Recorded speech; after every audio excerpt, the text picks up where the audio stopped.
Welcome back दोस्तों। विशिष्ट शिक्षक सक्षमता परीक्षा की कंप्लीट तैयारी के लिए आप हमसे जरूर संपर्क करें। चाहे आप प्राथमिक विद्यालय के सामान्य शिक्षक हो, चाहे उर्दू शिक्षक या माध्यमिक उच्च माध्यमिक विद्यालय के किसी भी विषय के शिक्षक हो, हम सक्षमता परीक्षा का कंप्लीट नोट्स प्रोवाइड करते हैं।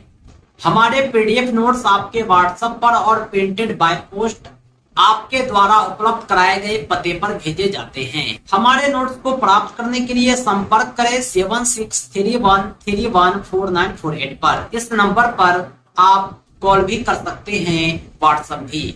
हम इस सक्षमता परीक्षा की कंप्लीट तैयारी कराते हैं और हमारे नोट्स आपकी सफलता के लिए पर्याप्त हैं। दोस्तों, आज की इस वीडियो में हम शारीरिक शिक्षा के अर्थ, उद्देश्य और महत्व को समझेंगे। विशिष्ट शिक्षक सक्षमता परीक्षा हेतु शारीरिक शिक्षकों के लिए आज की कक्षा काफ़ी इम्पोर्टेंट है।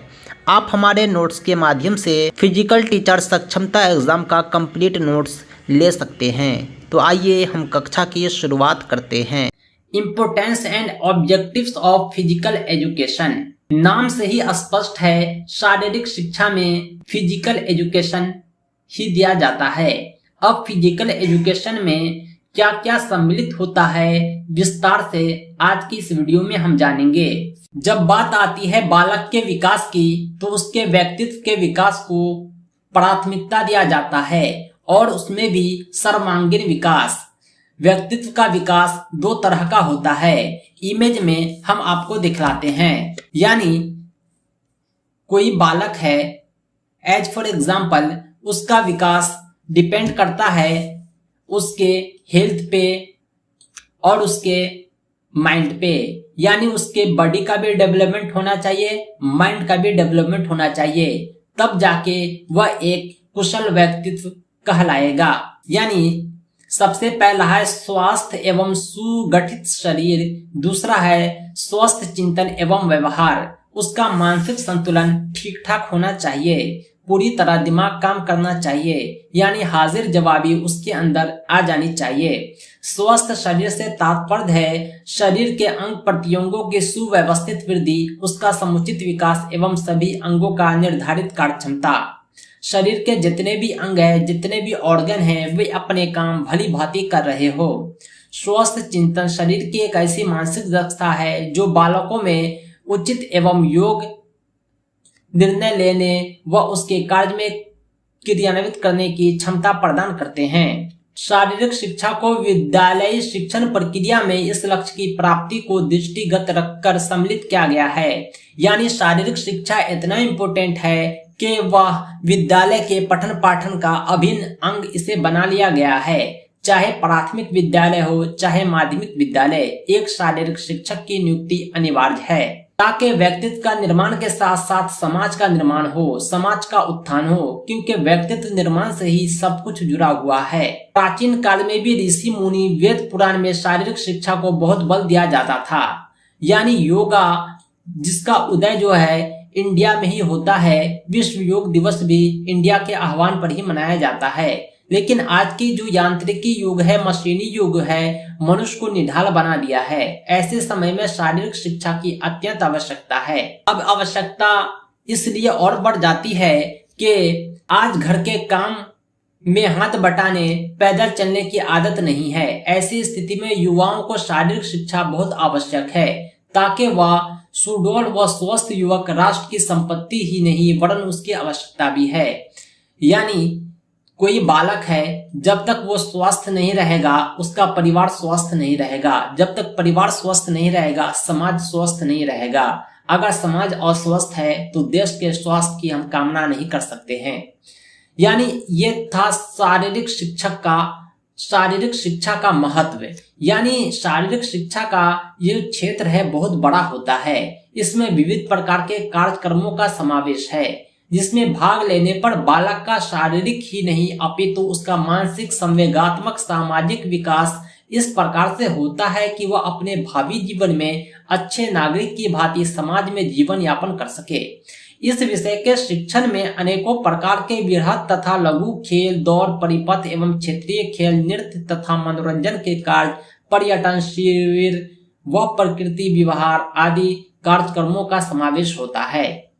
यानी योगा को भी महत्वपूर्ण स्थान है। शारीरिक रचना, शरीर क्रिया विज्ञान आदि शिक्षण इसमें सम्मिलित हैं। शारीरिक शिक्षा से संबंधित एक बोर्ड है जिसका नाम है central advisory board of physical education and recreation. इसका गठन जो हुआ था 1956 में हुआ था। उन्होंने शारीरिक शिक्षा के उद्देश्यों का उल्लेख किया कि शारीरिक शिक्षा की आवश्यकता क्या है, इसका उद्देश्य क्या है। 3 उद्देश्य काफी इंपॉर्टेंट है। पहला था शारीरिक अंगों की पुष्टता का विकास, दूसरा है स्नायु मांसपेशी कुशलता का विकास, तीसरा है चरित्र एवं व्यक्तित्व का विकास। यानी शारीरिक शिक्षा जो दिया जाता है उसका एक नहीं, 2 नहीं, बल्कि मल्टीपल फायदे होते हैं। इस तरह शारीरिक शिक्षा के साथ साथ बच्चे को उसके मानसिक विकास, शारीरिक विकास यानी हर तरह से उसका विकास किया जाता है। एक बड़े साइंटिस्ट थे जिसका नाम था J.F. विलियम्स।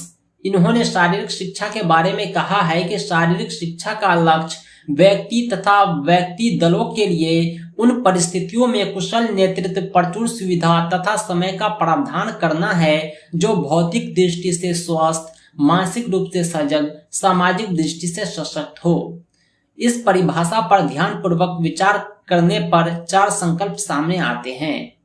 यानी बच्चे जो हैं किस तरह होने चाहिए, भौतिक दृष्टि से स्वस्थ हो, मानसिक रूप से सजग हो, सामाजिक दृष्टि से सशक्त हो। यानी उसके अंदर कुशल नेतृत्व क्षमता होना चाहिए, उससे अधिक सुविधा होनी चाहिए। तीसरा है प्रत्येक व्यक्ति तथा समूह के लिए खेल में भाग लेने की संभावना। चौथा है शारीरिक रूप से पूर्ण, मानसिक रूप से साहसिक तथा सामाजिक रूप से सशक्त। परिस्थिति या व्यक्ति तथा व्यक्ति दलों का विकास शारीरिक शिक्षा का अंतिम ध्येय है। कुशल नायक बनाना, प्रचुर सुविधा देना, समय ध्येय तक पहुंचाने के साधन है तथा खेल परिस्थिति एवं व्यायाम प्रक्रिया शारीरिक शिक्षा की कर्म भूमि है। यानी खेल को, व्यायाम को, योग को काफी इम्पोर्टेंस है शारीरिक शिक्षा में। ये जो था शारीरिक शिक्षा की राष्ट्रीय योजना 1956 में आई थी। इसके अनुसार कहा गया था कि शरीर के विविध अंगों को स्वस्थ बनाए रखना, चेतना, मांसपेशियों का तालमेल, कौशल तथा आचरण और व्यक्तित्व का विकास ही शारीरिक शिक्षा का उद्देश्य है। शारीरिक शिक्षा को अलग कई भागों में बांट सकते हैं। आइए कुछ भाग हम आपको आसानी से समझाते हैं।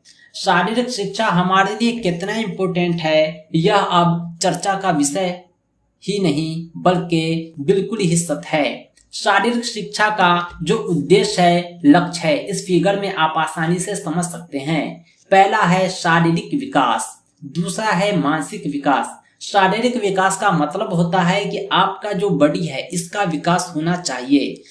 उम्र के साथ साथ लंबाई बढ़नी चाहिए, मोटाई बढ़नी चाहिए और ज्यादा भी नहीं होना चाहिए क्योंकि मोटापा भी सही नहीं है। दूसरा है मानसिक विकास, यानी बच्चे जैसे जैसे बड़े हो उसके अंदर मेंटल डेवलपमेंट होना चाहिए। किसी सवाल का जवाब वह तुरंत दे दे, उसके अंदर हाजिर जवाबी होनी चाहिए। तीसरा है भावात्मक विकास, यानी उसके अंदर एक भाव उत्पन्न होना चाहिए। यानी कोई उसको डांटे तो वो मायूस हो जाता है, कभी वो रोने लगता है, कभी वो हंसने लगता है। खुशी, गम, इन सब चीजों को पहचानना भावात्मक विकास है। तीसरा है सामाजिक विकास। अरस्तु ने कहा था कि मनुष्य जो होता है सामाजिक प्राणी होता है, यानी समाज में वह रहकर समाज की प्रथाओं को ग्रहण करता है। यानी उसके विकास के साथ साथ सामाजिक दृष्टि से भी उसका विकास होना चाहिए। अगर वो कोई पंजाब में रह रहा है, कोई बिहार में रह रहा है, तो उसका सामाजिक विकास एक दूसरे से अलग होगा। तीसरा है स्वास्थ्य का विकास। स्वास्थ्य के विकास को बोलते हैं हेल्थ डेवलपमेंट, यानी उसके हेल्थ का भी डेवलपमेंट होना चाहिए।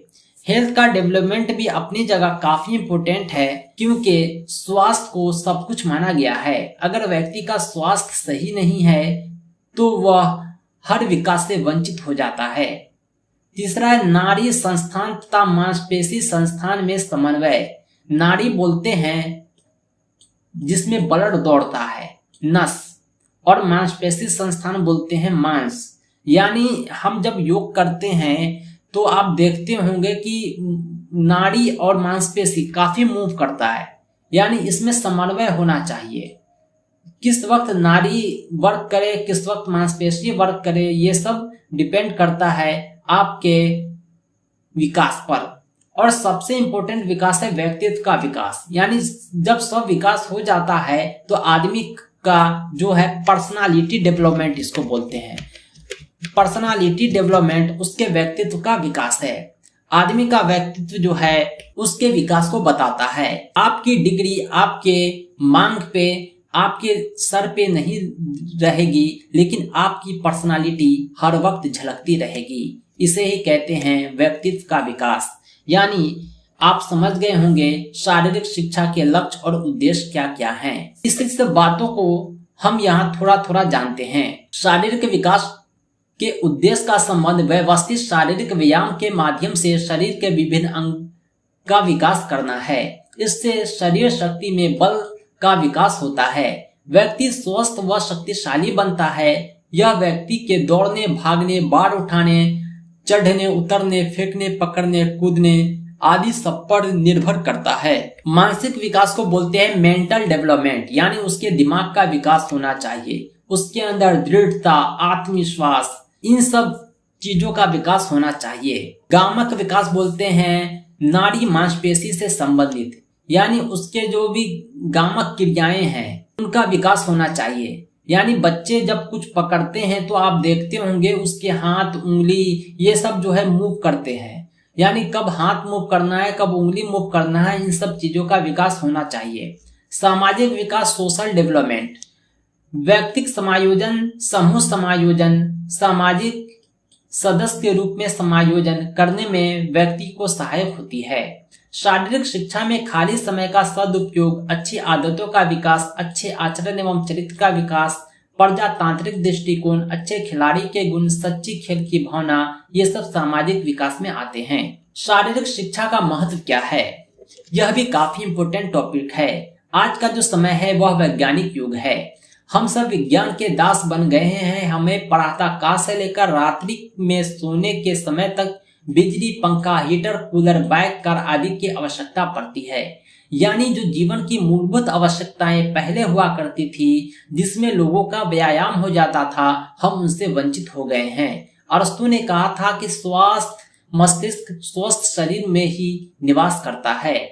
आज के शिक्षा शास्त्री भी इस कथन को मानने के लिए बाध्य हैं। अच्छा मनुष्य शरीर के हष्ट पुष्ट, बुद्धि से प्रखर, संवेगात्मक दृष्टि से संतुलन और समाज में सुव्यवस्थित होता है। इसलिए आज सभी ने शारीरिक शिक्षा का महत्व स्वीकार किया और इसे शिक्षा का अभिन्न अंग माना है। शारीरिक शिक्षा के बहुत सारे लाभ हैं। पहला है सामाजिकता का विकास, मनुष्य में सामाजिकता का विकास होता है।